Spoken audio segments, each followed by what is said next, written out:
Hi, it's Fias Taro. Hello, Aries Placements. Okay, so this is for the rest of November. Okay, rest of November sa mga natitirang araw. Oo. Nitong buwan ng Nobyembre. Titingnan natin kung ano pa ang papasok. Okay? So, let's see. Pero syempre, again, before tayo mag-start, kung hindi ka pa nakakapag-subscribe, please do subscribe and hit the notification bell para lagi po tayo maging updated sa mga pangyayari pa lang. And again, kung may tanong po pagdating sa private reading, just message me sa akin pong FB page for more info. So, tayo ay nag-cleanse kanina. Anyway, so, and yes, again, kung meron pong tanong sa private reading and sa ating mga charms, okay, so they are all available. Okay, meron po tayong cord cutting. Okay, si cord cut, yung pantanggal po ng blockages. Okay, pasimplihin na lang natin yung job description nitong cord cutting, pangtanggal ng blockages. It's like pangtanggal ng MALAS, pangtanggal alat, no? So, sa buhay mo, so pwedeng pang sarili, pang business, and pwede rin sa bahay. Kung sa tingin nyo yung bahay nyo is medyo hindi maganda ang energy. Okay? And yes, available rin ang ating 2-in-1 Love and Money bracelet. Okay, this is unisex by the way. Paano po naging unisex? Ito po ay pwedeng ilagay sa red pouch kung lalaki ka. Okay, so with citrine po ito. Citrine stone na madalas tinatawag na money magnet stone. Okay, so, yes, madalas ginagamit ng mga nagbi-business. And syempre, yung ating granter necklace, hindi mawawala yan. Oo, ito yung pinakauna nating charm. Oo, si granter, marami nang natulungan to. Sa totoo lang, okay. Hindi ko lang nailalagay mga feedback dahil ang dami rin. And actually, mas focus tayo sa focus tayo sa mga videos, no? Mas focus tayo sa mga read. Okay? And yeah, alam nyo naman yan kung sino-sino kayo na mga nagbigay ng magagandang feedback, no? May mga magagandang nakuha kay granter. Kilala nyo yan. Alam nyo yan kung sino kayo. And syempre, okay, ano bang meron kay granter? Taga-grant po siya ng inyong mga minamanifest or inyong mga wini-wish. Okay, so advice ko, kung tong dalawang to, isa sa kanila or silang dalawang purchase nyo, mas maganda isama nyo to. Okay? Kasi kung meron man kayong existing na blockage sa energy nyo, is matatanggal. Okay? Para pumasok kung ano man yung mga ibibigay nung dalawa. Okay? And syempre, yung ating mga evil eye protection is all available din. Kung gusto niyo ng protection from evil eye, iba pa po yun dito, ha? Okay? Kasi yung evil eye, hindi siya nakapagtanggal ng blockage. It's just like, yeah, protection from those people giving you evil eye. Okay? And syempre, yes, napaka-importante ng ating cleansing kit. Okay? Kahit ako, nakita nyo naman, ginagamit ko. No, ating cleansing kit and recharging kit. So, cleansing, kasama yung white sage and selenite crystal. Ang tagal na ng aking white sage, hindi pa nauubos. O, diba? And syempre, selenite crystal, lifetime use. So, po. Okay, so let's see what's for you. Gamit tayo ng oracle. For the rest of November, anong meron, paano pang papasok para sa mga Aries placements. Let's see. Let's see. Sa career, diba? Itong card na to mostly sa career Sa kaperahan mo, kung ano bang meron. Okay, so pasensya na po ha. Ako ay sinipon at nagkaubo. Okay, ano bang meron for Aries? Okay, hanggang end ng November. Entry level. Okay, basahin nyo, pwedeng may mga sisimulan. Yung iba dito, pwedeng may mga matatanggap sa trabaho. Yan, mga ganyang bagay. Claim it. Claim it, abundance. Okay, this is in general, kung ano man yung kinapeperahan mo, no, kung anong means mo, no, para makagawa ng pera, well, nandiyan yung pag-angat, nandiyan yung pagtaas, okay, increase in general. Okay, kung kau man ay nagtatrabaho, kung kau man ay nagbi-business, yan, okay. Some of you, this is an energy of promotion. Di po ba? Energy ng promotion yan. Kung meron kang recent na work. I mean, current job, current work. So, ano pa? Kunin ko to. Creativity. So, may mga bago. Okay? May mga bago kang gagawin. Siguro, bago mag-end ng November. Or hanggang end ng November. Last. What else? For Aries placements. Okay, unexpected expenses. Okay, hindi na pwedeng magkadikit 'to eh. Yeah, 'di ba? Kapag may pera, meron ding gastos. Pansin niyo 'yun, every time na pwedeng kunyari lumalaki yung kita mo, lumalaki rin yung gastos, no? Pansin niyo ba 'yun? See? 'Di ba? So ito yung confirmation nung sinabi ko iba sa inyo, pwedeng magkakaroon ng work. Yan, ayan na, ma-hired. Okay, so, claim it, yung mga walang work dyan, yung mga nagluluk, yung mga nagtitingin, diba? So, maganda yung energy, wag nyong hayaang hindi to ma-share para, syempre, diba? Share nyo para maraming makaalam, makakita, para mag-manifest yung magandang energy. Okay? So, yeah. Wala namang kawalan. So, kung hindi nyo ma-share, edi kakaunti lang makakaalam. Pero kung marami, edi mas maganda, mas magma-manifest. Okay? So, help na rin sa channel. So, let's see. Tayo tumungo sa tarot.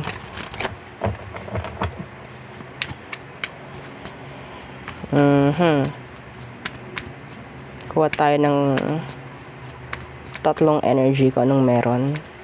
So, ano pang meron for Aries? The Moon in reversed. Okay. And the Hangman in reversed. Merong mga masasagot. Okay. Yeah. Could be issues, drama, problems. Pwede nga regarding money. So, iba nga sa inyo. Kung meron kayong mga issue patungkol sa pera, pwedeng may dumating na tulong. Pwedeng may dumating financial help maybe. Okay? Or, kasi ang nakikita ko dito, something na pwedeng makakaalis ka sa isang pinagkaka-estresan mo. Okay, Aries? So, that's nice. What else? So, 5 of Cups in reverse. This is an energy of moving on. What's that? The High Priestess. Ang dami mong major arcana.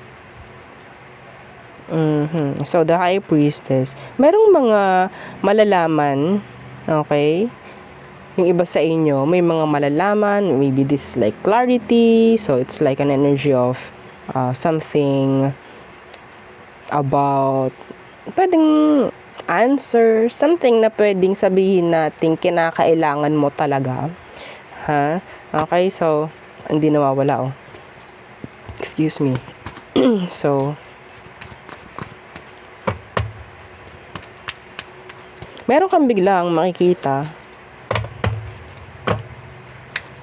na matagal mo nang hindi nakikita. Pisces. Okay, big Pisces placements. We have here water sign. Meron ditong Taurus. Could be any sign. The King of Swords in reversed. So, what's with that? The 7 of Cups in reversed.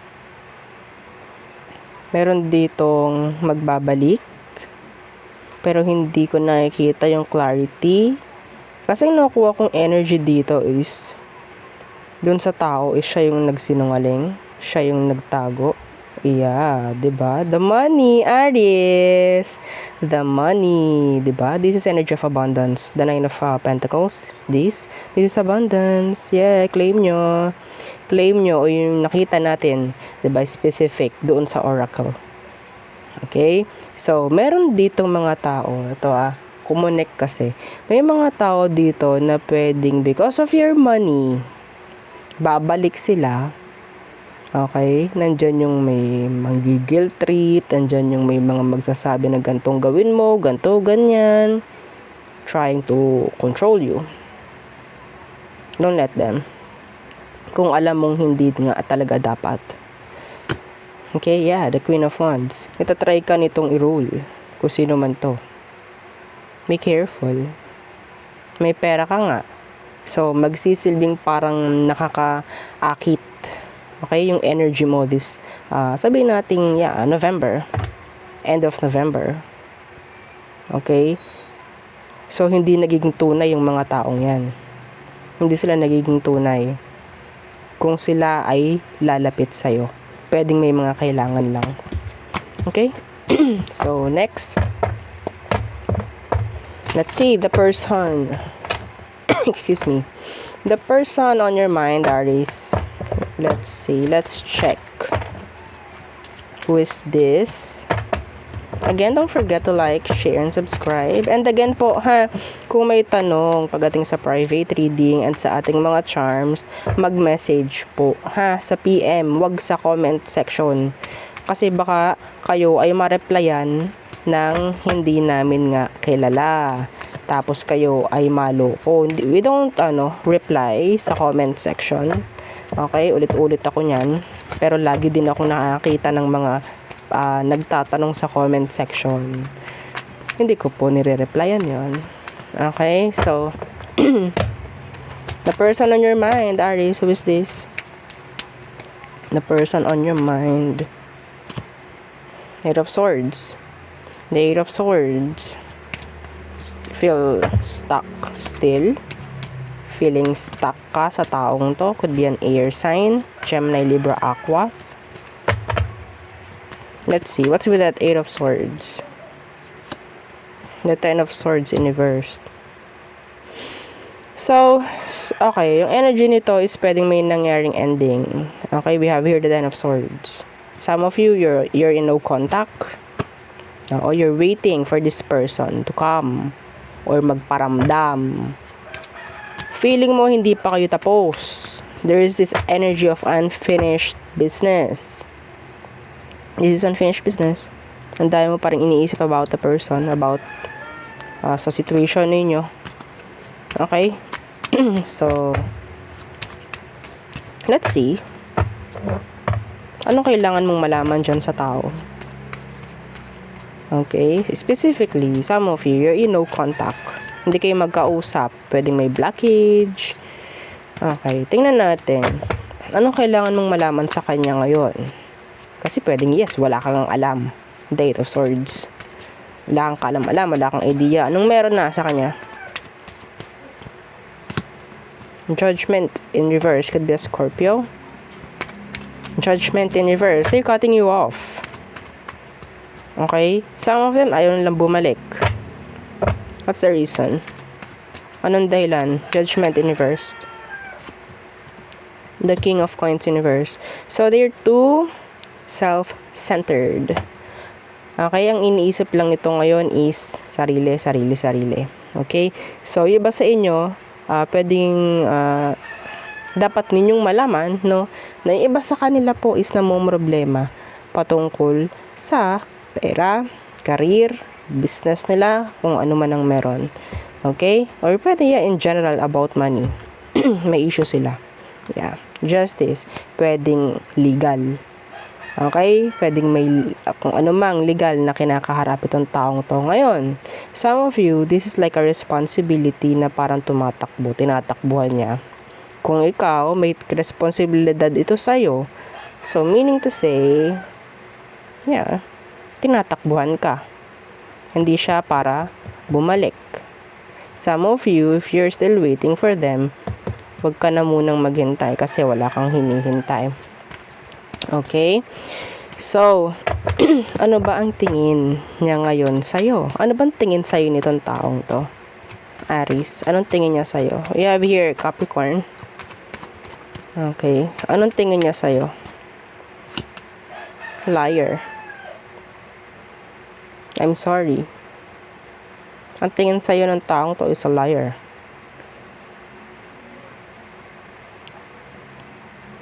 May nakikita ko ditong energy. It's not about a romantic connection. It's like something na pwedeng may pinag-uusapang pera. Excuse me. Kasi ang tanong lang natin the person on your mind. Okay? Anyway. So, lagi naman ang gusto nyong marinig is yung person nyo mismo. Like, your person. Pero, yeah. The person sees you as somebody na pwedeng nagtatago, umiiwas, mayroong sinisikreto, a liar. Tingin niya sa'yo yan. Okay? Hindi ko sinabing ganun ka. Pero yun ang tingin niya sa'yo. Why? Why the 7 of Swords? Oo nga. Ang tingin niya sa'yo. Ang tingin ng taong to sa'yo is pwedeng you're not open. Yeah. Bakit ganon? The 9 of Coins is here. Some of you, your man is doing good talaga, no? Okay? Meron ako naririnig dito pa victim. I'm sorry, I have to say it. Meron ditong pa victim.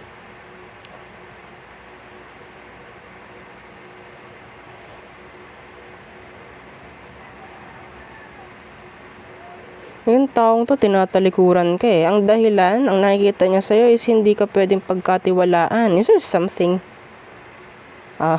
fishy going on here?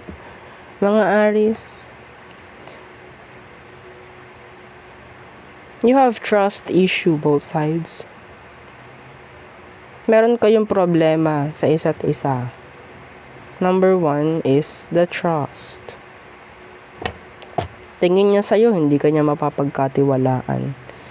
Kaya siya umiiwas or lumalayo.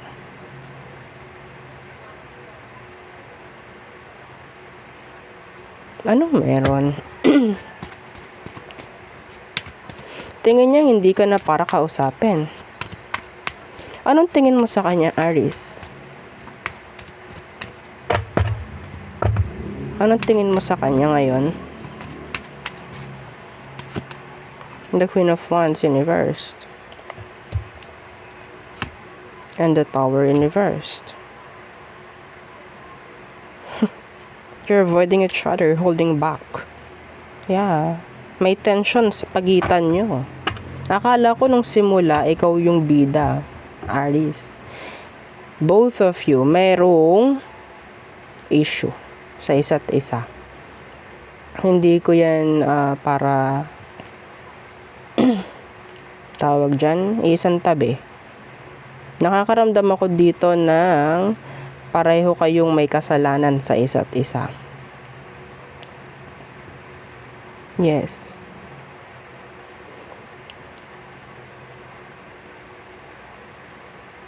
I cannot. I cannot. See? The 2 of Swords. The 7 of Wands. This is avoidance. Energy. Okay? Yeah, the King of Wands. So, this is like a fight sa pagitan ng ego, pride, both of you. If you have here a Capricorn, this is like a businessman, a businesswoman, or somebody na pwedeng merong ng sariling pinagkakakitaan. Some of you, Aries, meron kang sariling pera rin. Okay? Yung isang nakita ko ditong energy is like, pwedeng hindi kayo in a romantic connection. There's this energy na parang meron lang kayo talagang discussion ng taong to na hindi talaga naging okay before.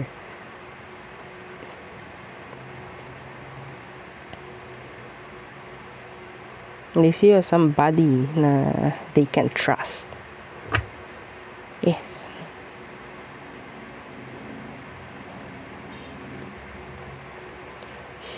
Ang nakikita ko naman pagdating sa'yo is wala kang tiwala sa tao. Wala kang tiwala sa kanya. Some of you, nasira kayo sa pera.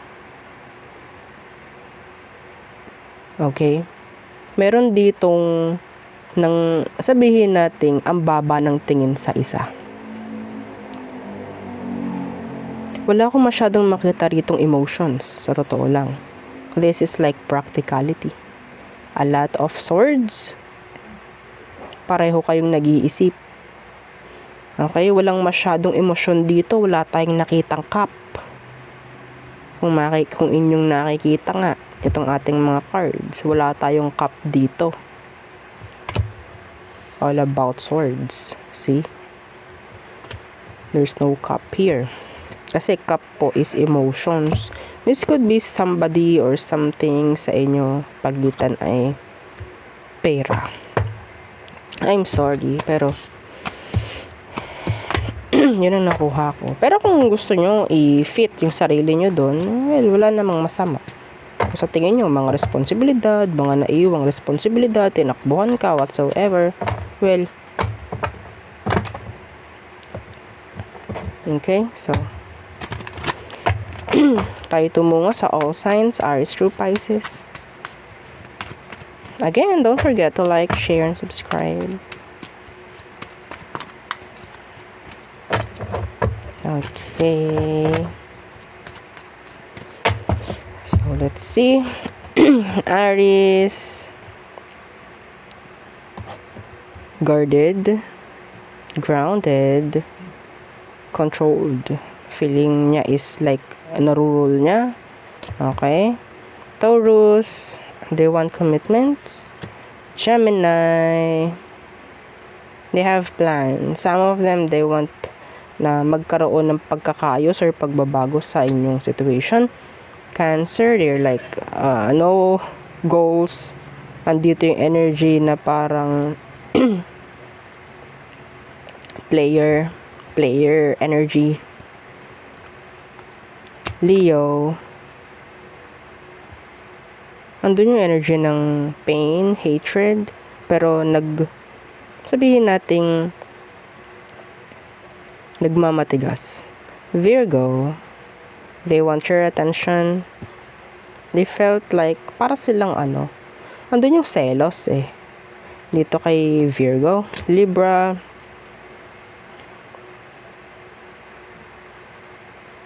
so si Libra, some of them hindi sila open. Meron silang mga nakatago. I think this is like practical yung si Libra. Pwedeng hindi lahat is sinasabi niya. So maybe that's their like tactics, no?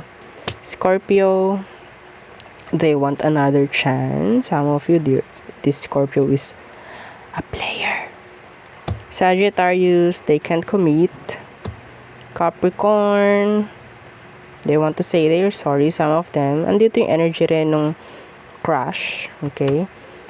So Aquarius, there's a lot of energy ng away, drama.